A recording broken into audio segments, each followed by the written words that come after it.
What's up, YouTube? Welcome back to the channel. If that thumbnail brought you here, why you should stop working for money, then I'm going to get into the details of that thumbnail a little later on the video. But in regards to the actual subject matter, why you should stop working for money, you're probably wondering, well, if we're not working for money, what are we working for? Well, I'm going to tell you. One of the biggest myths or even lies that we've all been told is that time is money. And so we've gone through an educational system that's prepared us to do what? Trade our time for money.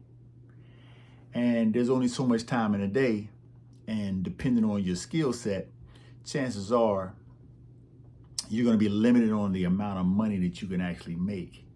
But one of the primary reasons you shouldn't work for money is because, one, chances are you're going to be ill prepared to manage the money that you receive, because most American educational systems do not provide you with any guidance or education on how to properly acquire money and properly manage it and allocate it in such a way that it serves you and you don't serve it.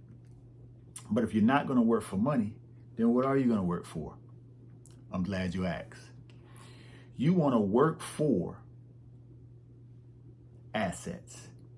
You want to take the time that you invest in any job, and you want to learn how to take the money you get from that job and use it to acquire assets. Now, some of you may be wondering, well, what's an asset? I'm going to tell you what it's not. An asset is not a nice car. An asset typically isn't jewelry. Now, we're not going to get into collectibles or anything of that nature. Designer handbags, designer clothes, designer shoes, none of those things are assets.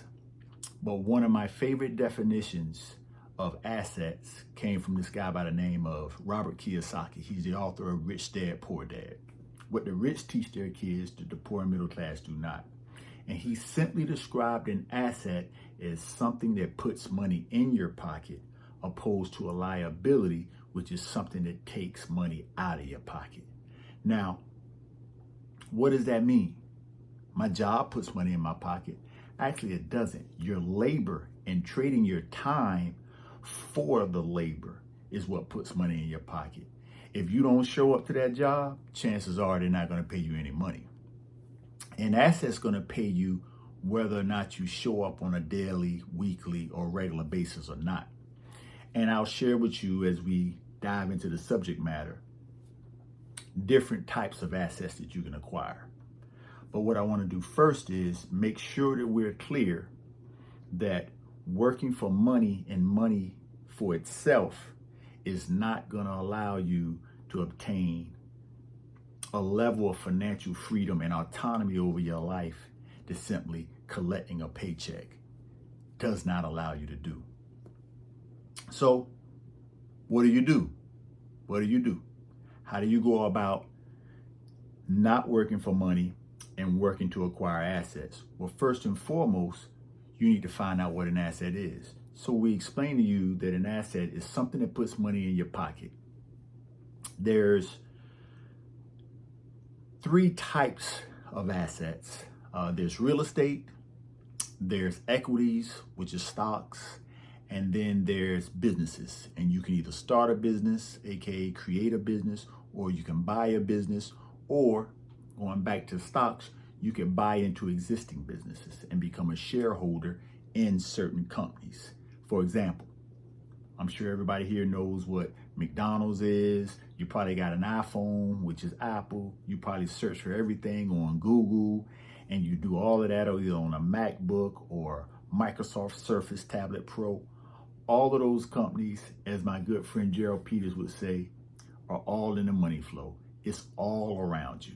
You look around and chances are the majority of the businesses you see are businesses that you can invest in that you know every day. I'm sure some of you drink Coke, some of you drink Pepsi. I'm down in the Southeast and we're Coke land. Also, sneakers.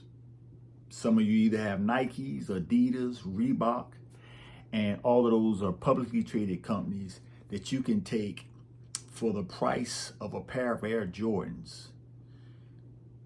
You can probably buy 2 shares of stock in Nike itself and become a part owner in Nike. That's an asset. And so why work for assets instead of money? Well, I'll tell you, we've all been lied to about the saying that time is money. Now, what do I mean by that? I want you to think about this. If I were to give you $1 million right now, I give you $1 million, and I say to you, you can have this $1 million, but you'll die in the next 24 hours. I would dare to say that most of you wouldn't take that $1 million. And here's why. Because innately, within ourselves, within our spirits, within our souls, we know that we're more valuable than any dollar amount. And we'll take our chances on life opposed to on $1 million and not being here in 24 hours. And let me flip it for you. I'll flip it for you. If you had $1 million and you went to the doctor's office and he gave you a terminal illness diagnosis, he said to you, I got terrible news for you. Your test results come back and you're going to die within 24 hours. But I have some good news. There's this 100% proven cure. We can get it to you within the next few hours, but it's going to cost $1 million. You got to have the $1 million in cash up front in order for us to give you this cure, but it's 100% guaranteed to save your life, and you will probably live a long, prosperous life afterwards.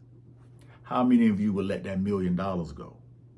I'm going to tell you right now, I'm writing a check, doing a debit, doing a wire transfer, whatever it takes, because I know that my life is in orders of magnitude greater than any simple dollar amount.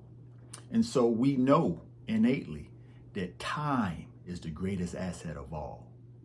And so what do we want to do? We want to take the time until we can acquire enough assets to free us.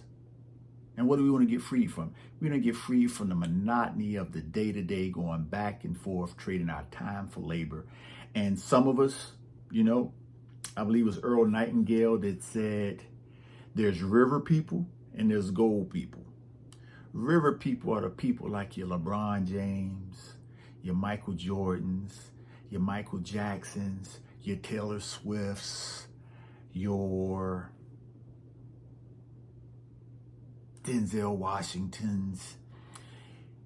These are people that they were born into their God-given talents, and like a river, it flowed and took them to levels that has made them, global icons. But everybody else are gold people. What are gold people? GOAL people. They're the rest of us. We have to set goals and methodically go about finding our way in the world and making our mark, ultimately finding our purpose, which I believe is to serve others through our life experiences, through selfless service. And a good friend of mine used to always say, and my father also mentions it, service is the price we pay for our time here on earth, or it's the rent we pay for our time here on earth. And so with that, if you're not living in your purpose, if you're not financially free, if you're not 100% happy with your day job, then I've discovered a way for you to tap into your river, tap into the flow of your life. And one way to do that is through the acquisition of assets. It's one of the most blind-blowing things I've come across on my adult life. I really didn't discover it until my late 20s, going into my 30s. Good friend of mine, RG, shout out to RG. He's an attorney, but before he was an attorney, he was just a college classmate of mine that stumbled upon the book Rich Dad, Poor Dad, and a book entitled The Wealthy Barber. And the premise of both of those books is that due to our lack of education during our formative years, kindergarten through 12th grade, and for others, even through the higher levels of education, baccalaureate, master's, even doctorate, there are no formal education in regards to how to properly manage money and turn that money into assets that will take care of us for the duration of our lives. And so with that, what is an asset? I tell you what an asset is not the house that you live in. I know. Most people say, wait a minute, man. The house is the biggest asset or the biggest investment you'll make in your life. Well, I'm going to tell you why most folks say that. The reason most people say your house is your biggest investment and sometimes your best investment is because it's your only investment. Most people simply buy a house because it's what they've been conditioned to think they need to do. When in reality, if we go back to the definition of asset or what I shared with you all at the beginning, an asset is anything that takes money out of your pocket. So in other words, unless you bought that house cash, your primary residence where you live at is a liability because every single month, the bank needs that mortgage payment from you. And here's the thing. You think you're the owner of that house. Stop making that mortgage payment and let me know how long it'll be before you actually are homeless and out in the streets. So your primary residence is not an asset. And in addition to the mortgage payment, if you need a new hot water heater, AKA we had to put a new hot water heater in a couple of weeks ago, cost about $1,200. Money out of the pocket. Lawn guy came by, serviced the lawn. That was another $75. Like literally everything about home ownership has liability written all over it. Now, yeah, some folks are going to say, yeah, but you got equity and you own it and blah, blah, blah, blah, blah. Hey, listen, you better have your money right before you buy a house. But we talk about assets. We won't get into that argument. Real estate can be an asset if you buy it right and you treat it as a business by placing a tenant in and having the difference between your mortgage payment and what the market rent is from that tenant and keeping the difference. And I give you an example. One of my first real estate acquisitions was a single family home bought back in 2003, I believe it was. It was matter of fact, bought the house the year before my youngest son was born. He was born in that house. And we lived in it for 5 years. We slowly fixed it up, put some sweat equity in it. And 5 years later, which that's the story for another time, but 5 years later, the banking crisis happened, the 08-09 housing and banking crisis. And man, people were losing jobs. People were going into foreclosure. And I mean, it was rampant across the nation. Well, that was my first adult recession. And I saw it as an opportunity. I had enough foresight to say, you know what? This may be time to pick up a steal. Now that's the story for another video. But we moved from that first house, which had a payment of $528 on it in 2003. That's a story in itself. And I didn't have to use my credit. I didn't have to borrow from the bank. And I only put $3,000 down. And I set up the owner financing. It was beautiful. But that's another story. That's another story. I'll share that with you all. But ultimately what that meant was I was able to place a tenant into that home when we moved into our new foreclosed home. And fast forward to today, that property is paid off and is currently renting for $1,850 a month. Now think about that. Like that's crazy. Now that's longevity. That I've had the home for about 20 years. It's one of my best performing assets. But literally that property pays me faithfully $1,850 a month. That's $20,000+ a year that one property generates for me and my family. And here's the thing. That one house is the equivalent of somebody making about 30 or 35,000 trading 40 hours a week of their time for their job. And after taxes and everything comes out of it, they'll probably net around $21,000. And that's just one property. So that's an asset. Every month, the expenses come out, put a little money aside for upkeep, put a little money aside. I actually manage that one myself. We have some other assets that are managed by our property management company, but that one in particular, I manage on a regular basis, and it's a beautiful setup. It's a beautiful setup. And I'll share more with you in regards to how that even came about in a later video. But for the point of this video, we're talking about assets and what true assets are. Assets are anything that puts money in your pocket, and real estate can be an asset. But so say you don't want to deal with an actual house.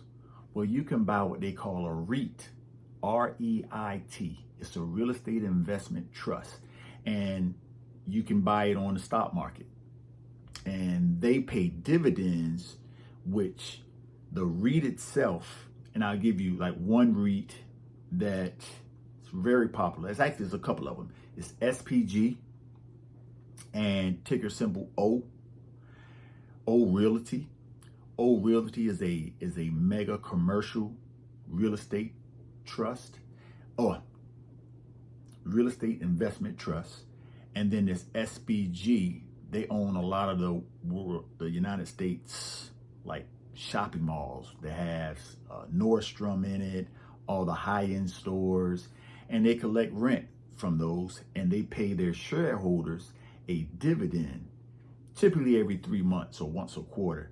If you own 100 shares, based on the dividend, they'll pay you whatever that dividend is times your 100 shares every 3 months. That's an asset because you invest in them once and it pays you over and over and over. You can buy 100 shares, 1,000 shares, 10,000 shares, depending on where you're at, or build up a dividend portfolio where stocks pay you on a regular basis. Stocks like Coca-Cola pay a dividend.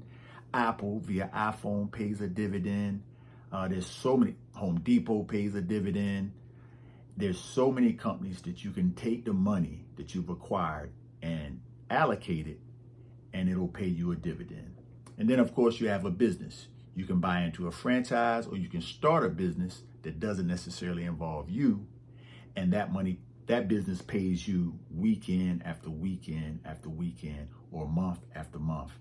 And once you discover the power of taking your money and allocating it to assets, it'll change your entire outlook on this American economy and how it can actually serve you and help you serve others better. And so with that, I got a little long-winded. I can go kind of heavy into that subject. I love it. I love it. It's treated me well over the years.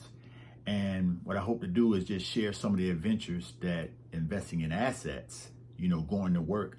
I mean, I work too. I still work. I still got a day job, which I'll get into in another video. But for the sake of this, you should never just work for money's sake. But you should work for what that money can do for you and your family, which is it can free you. It can free your wife. It can free your kids. It can provide you a financial peace of mind that allows you to operate from your purpose, operate from a place of creativity, a place of tranquility, and more importantly, from a place of power. Because ultimately, I believe we all desire autonomy over our lives, over our time, and over how we move throughout this crazy world. And so with that thumbnail, I'm learning y'all, but hey, I appreciate y'all tuning in. I look forward to sharing with you all a new lesson next week. I did my copy of Steve Jobs, man, I didn't realize it was a used copy, but Innovation Secrets, baby. Steve Jobs. It's a sweet read. It's a sweet read. I had no idea Steve Jobs was adopted. I knew he dropped out of school, but man, the Joker dropped out of school at 17, and like 10 years later, the man was worth 100 M's. Whoo! Crazy, crazy, crazy. But I'm going to share more about Innovation Secrets from Steve Jobs with you guys next week. I just wanted to go into the idea of why we shouldn't just work for money. And hopefully if you found anything with this video useful, you know, hit that subscribe button, hit that like, add a comment. You know, if you got a different perspective, I would love to hear it. Hit that notification button. Until next week, YouTube, I appreciate y'all for tuning in. Thank y'all so much. We'll talk soon. Peace.